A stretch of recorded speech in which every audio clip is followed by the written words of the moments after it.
Hey guys, welcome back to the channel. Today you are joining me in the Audi A7, but I'm not going to be talking about the Audi A7 as the title suggests, and the thumbnail, this content is going to be about the BMW M4, and by the time this vid goes live, the BMW M4 will be sold.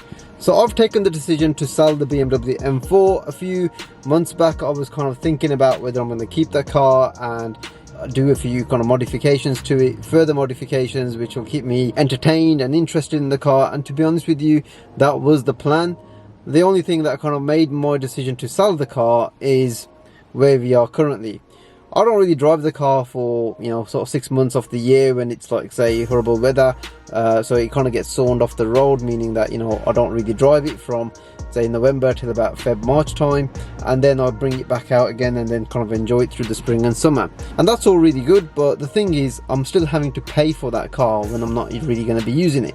So a few weeks back I drove to Aberystwyth in Wales, and I was on my own. I had the radio on and I was in my own kind of element and my own kind of thoughts, and I really decided what are my priorities, you know, whether I should keep the car or whether I should kind of like see and test the market and kind of sell it and see how much equity is in the car to, you know, literally do the things that I really want to do, rather than just fund the car and, like, you know, just enjoy it for 6 months of the time. Now I really enjoy that drive, and I kind of put my thoughts together, and part of me was kind of thinking, no, I don't really want to sell this car. I really do enjoy it, and I did. In all fairness, I really did enjoy that car, and the kind of modifications that I had done to that car really made it like a little bit more individual to me as well. But the bigger part of me was kind of thinking, no, you know, sometimes you got to just think with your head and kind of think, you know, I really now need to get my priorities right, and perhaps one of the ways to kind of raise some money to do some of the projects that, you know, I want to do is to kind of let the M4 go.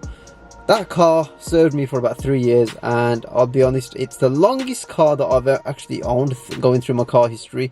And the only reason I kept that car for so long, one, obviously when I bought the car we literally went into lockdown, so I didn't really enjoy it during those years, and then when we were coming out of lockdown I did some really nice long road trips in that car, and I did get the best out of that car, and I pretty much owned it from what, 4,000 miles to about 22,000 miles by the time I sold the car.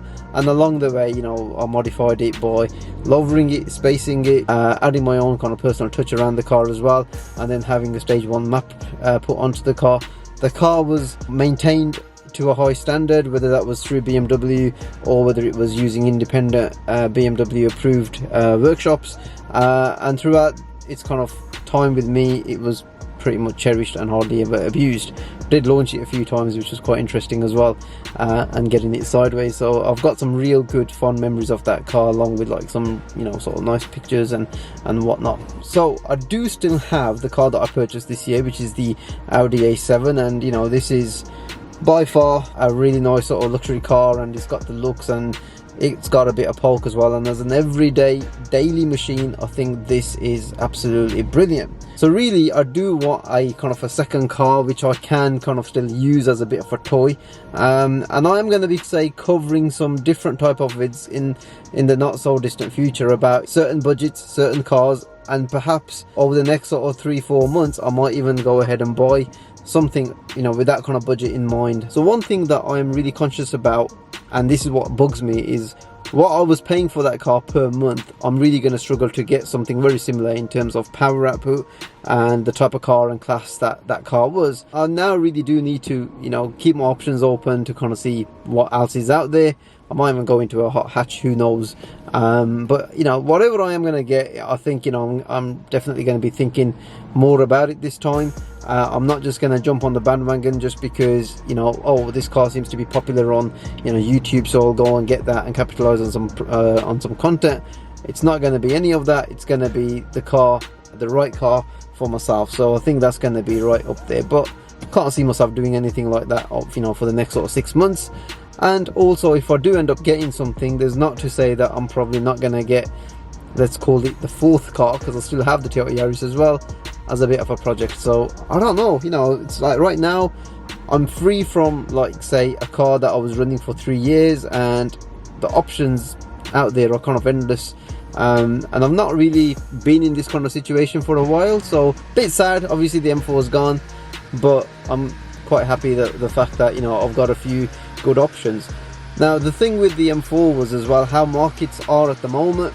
If you've got an M4 and you've had it for a few years and you're kind of thinking, you know, should you sell it, should you not, whether you've got it on like say a PCP or whether you've got it, you know, bought outright, what I will say to you is what I found was I've pretty much had the last 18 months out of that car, let's call it free motoring. And the reason I say that is the equity that I got back has pretty much paid for everything that I was paying for that car on a monthly basis. Now there are a lot of factors that go into this, you know, the condition, the mileage and whatnot. So I would say that the condition of my car was pretty impressive. All 4 tires were, you know, in good condition. They had like, you know, over 5 mil left on them. The bodywork was flawless. There might have been like a few age related marks, but I mean the car was 5-year-old, and I think on the whole bodywork there might have been like say one little chipstone to like say the bonnet, and that was it. You know, on the face of it you couldn't even see it. So I think with all of that given, and when the car was sold, there was nothing that, you know, that was used as a bit of a bargaining tool to say, oh, you know, there's this chip here or there's this scratch here or any of that. So I kind of capitalized on that and essentially got, you know, quite a bit of equity back in sort of my way after clearing the finance on it. So it has really put me into like quite a good situation, and I'm really thankful for the way the sale went ahead. And whoever the new owner is of that car, you know, you are going to absolutely enjoy that, you know. And you know, it's had like some preventative maintenance done on that car as well. Like, so for example, I didn't go the whole hog with the crank hub fix, but I got a capture plate put on from Litchfields. That was like say a couple of years back, and then I ended up putting the stage 1 map on it, and it was flawless. The car just drove absolutely amazing. And like I said, when I was doing that road trip not long ago, when I was driving it, I was kind of thinking, am I even doing the right thing? I think now that, you know, the car's gone, I'm not really missing it too much, because like I said, I wouldn't be really driving it from now till, you know, the sort of springtime anyway. So but the fact that I don't have it with me and I don't have the key to remind me that I've got an M4 other than my screensaver on my phone, you know, it's a bit unreal at the moment. So I suppose things happen, and I'm a huge believer that whatever happens for the best. So just watch this space, guys. Now that's pretty much what I wanted to cover in this content. If you've got any comments or any opinions as to what car I should be looking at as my next toy, you know, given that I don't want to be replacing this car with like a fully fledged M4 kind of thing, it probably just mean that, you know, it's going to be something, you know, to do like a little project on, probably with a budget of about £5 or something like that to start with, and then let's see where things go. But yeah, just drop that in the comment section below. I hope you have enjoyed this update, even though you might be sad as well that I'll let go of my M4, and you know, there might have been certain things you wanted to see about it. But if you have enjoyed this, then, you know, give it a like, share, subscribe and all of that good stuff, and hopefully guys, I'll see you on the next one. Take care, bye.